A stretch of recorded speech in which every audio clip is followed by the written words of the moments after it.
had arrived and my opportunity to create a disturbance was imminent. I felt sick at this point and worried that my tactics might not work and my message be unclear. The death of the teacher was a deliberately posed question to incite a necessary dialogue and reflection on the purpose of the role of the teacher in the 21st century. My exhibition event was primarily designed to create the time and space for other facilitators to begin internally working through some of the tensions that resonate at the heart of the stated question.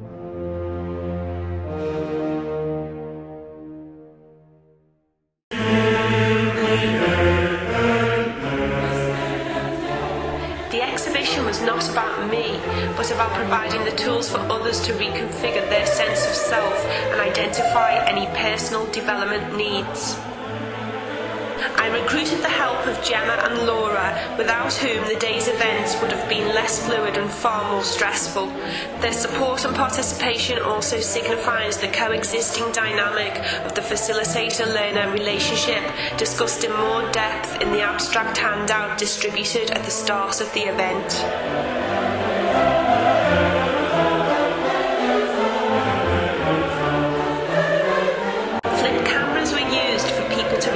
Responses that day. The outcome would be an array of thoughts in the form of personalised artefacts to represent the time and space of the event itself, to be uploaded onto Chameleon for further dissemination. The death of the teacher was about providing the opportunity for people present to actively experiment and use audiovisual equipment, reinforcing the idea of a converging culture and to subliminally highlight the responsibility that lies at our door. As William Merrin states, we need to step out of our comfort zones and step into the world that belongs to our learners.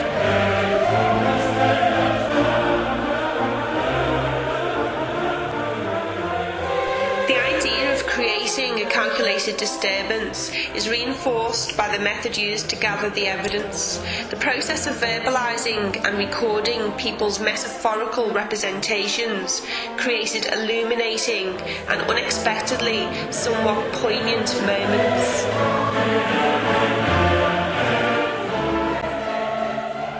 I've chosen the hand basically because I see it partly as in the kind of, certainly when I started being a teacher, handing knowledge or skills to students, giving them a helping hand.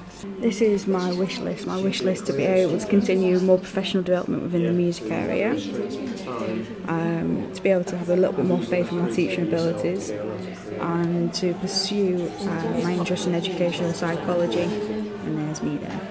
I would really like the college to invest in me to do my colours. This is representing the colour, the primary colours, the colour artist palette, and me. I'd like them to invest some money in me and let me do my colour masters. Learn to compartmentalise things and leave them where they need to be and not take them away with me. And to progress my own education, I'd like to do an MA myself and to find a way through everything to be able to do that. My one is about teaching a creative subject, yet through the restraints of time, losing that creativity yourself and being allowed to create, which is essential to stay focused on the course you're teaching.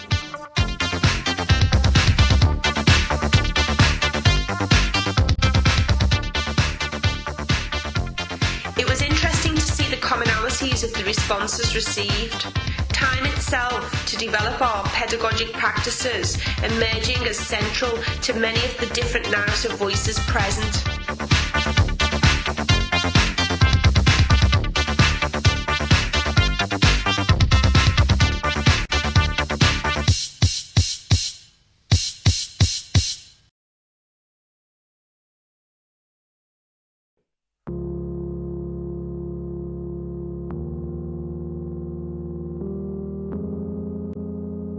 Towards the end of the session, I no longer felt anxious, but a feeling of overwhelming emotion and desire for everyone present to fulfil their identified needs.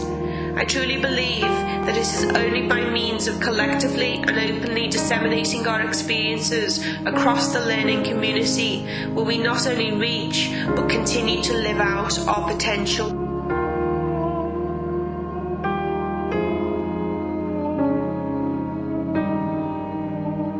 think the concept is pretty good. Obviously there's a variety of other medias out there that you can use, but I think in terms of its application into FE, but more importantly into HE work, university foundation degrees, it's got real potential, and I'm already struggling with some of the ideas that Emma's put into my head. Yeah, I thought the site was really, really good, and I think it'd be great if it could be kind of taken on by lots of other teachers working in the same area, so they could just be sharing resources, sharing information, sharing experiences, basically kind of sharing good practice.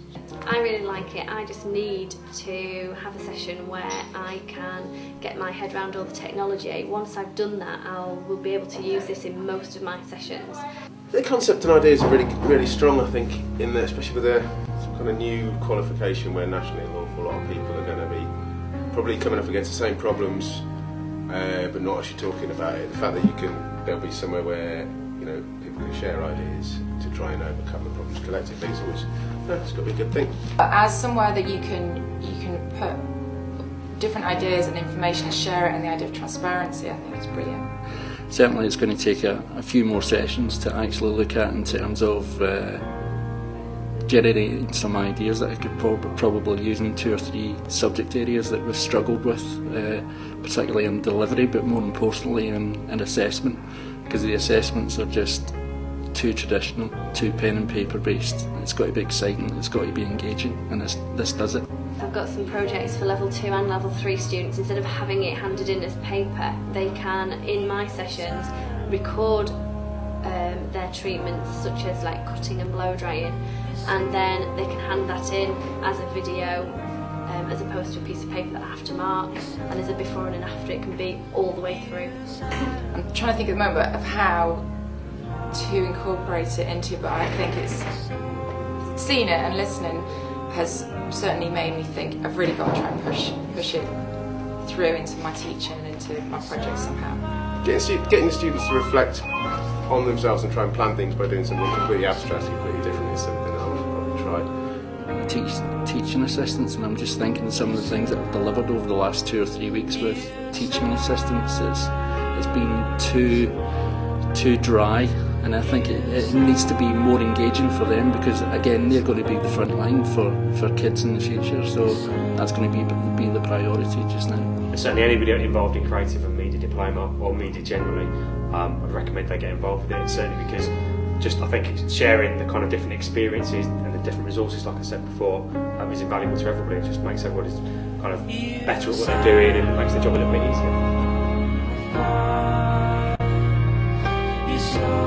For me, the death of the teacher only signifies the birth of the learner. Contemporary pedagogic practices cannot be didactic but should be dialogic, because a learning to learn culture implicates both facilitator and learner equally. And finally, for now, Vygotsky's notion of scaffolding is applicable to the facilitator-learner dynamic, because a relationship based on coexistence and experiential learning is key to any curriculum that centres on applied learning.